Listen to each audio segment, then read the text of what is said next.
Greetings, folks. Iolair here, coming to you with two significant announcements posted today, Thursday, July 30th, to the World of Warships development blog. I'll leave links to both of these articles in the description below for you to go read in detail. The first article is content for 098 that will be celebration of the 5th anniversary of World of Warships. This will include a Dockyard event to build a new ship, a new permanent campaign and collection, as well as a new temporary battle type to go with the event. So the first item in the article is actually the temporary battle type, asymmetric battles. This was announced, or this concept was announced at least well over a year ago. It looks like Wargaming's sort of been working on it for a while, and now they're going to roll it out. This will involve two teams. One team will have tier 7 and 8 ships that will be smaller than an opposing team made up of tier 5 and tier 6 ships. The description here is fairly short. Wargaming says that players are free to enter this new battle type with tier 5 and tier 6 ships, but to participate in asymmetric battles with tier 7 and 8 ships will need to earn a new temporary resource called battle tokens, which are earned by playing the battle type. So it's a little bit of a chicken and egg. I'm assuming that Wargaming means that players will get some sort of base set of tokens that they can play tier 7 and tier 8 ships and then earn more tokens to continue to play. I'm not sure. There's not a whole lot of detail here. I'm sure there will be a further article with more detail, and we'll cover that once that is rolled out. The next item is the new permanent campaign called the 5 Ages of Navy, and there will be a collection to go with this. The elements of the collection can be obtained by completing missions to collect these containers called, I think they are called the 5 Ages of Navy. It's not clear, or at least it doesn't say here, whether you'll be able to buy these. I'm assuming that there's going to be some sort of premium version of these containers as well, but new collection to go with the game. And then by completing the campaign and the collection, players will be able to earn epical camouflages. These are new permanent camouflages that can be mounted on tier 9 ships. I'm assuming these are like the New Year's camos that we had at the end of last year that were for tier 8 ships. You earn them, and then you could assign them to a particular ship at your discretion. Obviously, once they're assigned, they stay with that ship. They can't be moved around, but kind of a neat looking camouflage here. The next item is some changes, visual changes to the designer table port. This will include a cake sitting on the desk with open candles next to what I assume is highly flammable paper. So maybe part of the reward of completing the campaign is watching the designer table go up in flames. I don't know. It just seems a little bit scary to have open flames like this on so much, so much paper. Okay, the next item is a new commemorable flag and a patch to go with the event that you can earn. And then the last big item they've got here, or actually the second to last item they've got here, is the Dockyard event. So we will build the new tier 8 American cruiser, the Anchorage. And this will work very similarly to how we did for the building the Odin. There will be 20 shipbuilding phases. Each phase can be either completed for free, other than the last two, or you can accelerate by buying each phase for 1,750 doubloons. The last two phases have to be purchased, so at a minimum you're going to be spending, to get the ship, we're going to be spending at least 3,500 doubloons, which is equivalent to 14 US dollars. You go calculate that for whatever your local currency is. The event will span two updates, tier 8, 098 and 099, just like we did for the Odin, which was across two updates. Like I said, 20 phases and the number of doubloons. And then the last thing is that they've got a national camouflage to go with the Anchorage. So this is stylized of the artwork of the indigenous peoples of the northwest part of North America. So a very cool looking camouflage to go on this ship. So very, very cool. And then the last, one thing they also mentioned here, in the Odin event, if you completed the ship early, but before you had completed all the Dockyard ship building phases. Each phase that you completed after getting the ship, you collected 250 steel. They've changed that for this event. Each phase will earn 600 research points. So a different reward for completing phases after you've acquired the ship, assuming you acquired the ship early. And then the last item they have in this article is bonus for victory. They're saying in 098, players will be able to receive a festive bonus for their first victory of the update on all ships starting from tier 5. And the rewards, I guess, depend on the tier.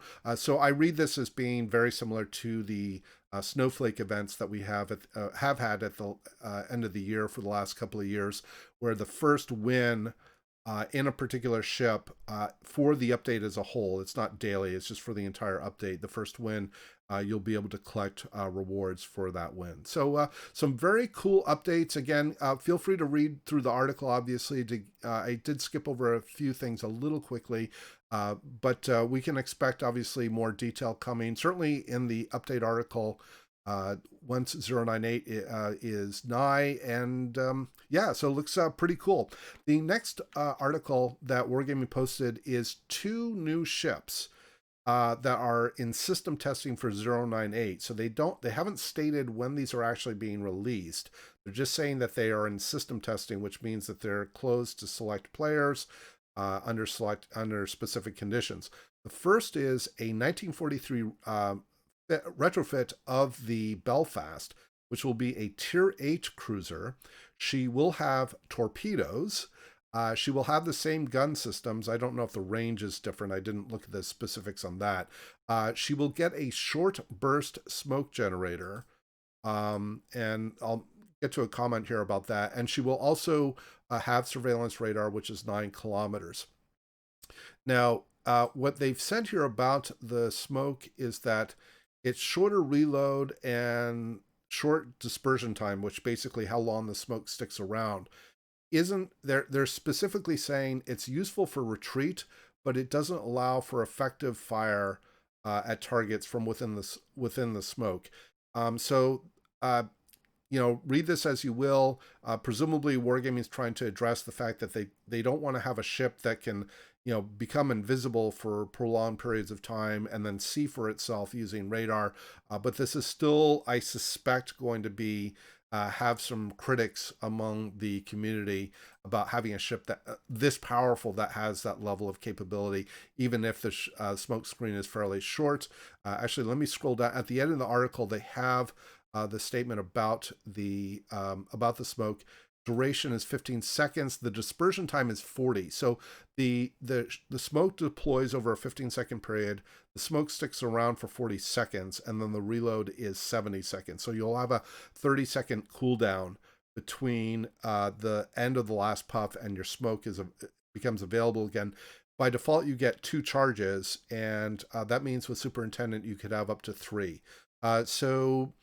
Read this as you will. The smoke firing distance is 5.3 kilometers, which is pretty close. This is definitely kind of like a prime, close support cruiser for caps to help support destroyers that are trying to take caps and spot in areas in close combat. So definitely is going to be effective for that purpose. So for you Belfast fans, this is probably going to be a welcome sight. For those who dislike the Belfast, this is probably going to invoke some negative opinions. The next ship that they announced is the Tier 5 U.S. Navy battleship, the USS Oklahoma. Now, the Oklahoma was a Nevada-class battleship. The Nevada class was after the New York, but before the Pennsylvania class, which is what the Arizona is. She will be a Tier 5 ship. She will have 10 356 millimeter guns. That's 14 inches for those of us in the U.S. 2 double and 2 triple turrets, both aft and both forward and stern. And then they say that it gets the enhanced repair party consumable that's associated with American battleships. High damage per salvo, low speed. Obviously, it's a standard battleship. She will have a good firing range. So with the artillery plotting room modification 1 upgrade that goes into slot 3, She will have a range of up to 19.9 kilometers, and she gets a spotter. So she will be seen as probably a good long-range artillery battleship. And it also says here that she will have secondary guns with good accuracy for the tier. So at tier 6 and below, or secondary accuracy in general is not very good. And even with the manual fire control for secondary armament skill, or manual secondary skill as it's often referred, that doesn't really improve at tier 6, improve accuracy too well at tier 6 and below. The dispersion improvement isn't that good. But presumably this means that this ship will be a reasonably good brawler. The secondary guns are 127 millimeter. It looks like they are all casemate style. I don't see any deck mounted style like we see on other mid-tier and upper-tier U.S. Navy battleships in this picture. So a couple of very interesting updates. Again, there are the details around the specifics of the ships, the hit points, the main battery, the firing ranges, and so on. So again, I'm not going to go through these in gory detail. You can go ahead and read through these, but kind of an interesting couple of new ships that are going to be coming to the game. And again, I want to stress that they are currently in system testing, so no word on when we might see them, even among super testers out on the public servers. We'll have to see. So a couple of very interesting updates and announcements from Wargaming on the World of Warships development blog. I hope folks found the information, interesting. Leave your comments below. Let us know your thoughts about it, and we hope to see you out there on the virtual seas. And we wish you happy sailing.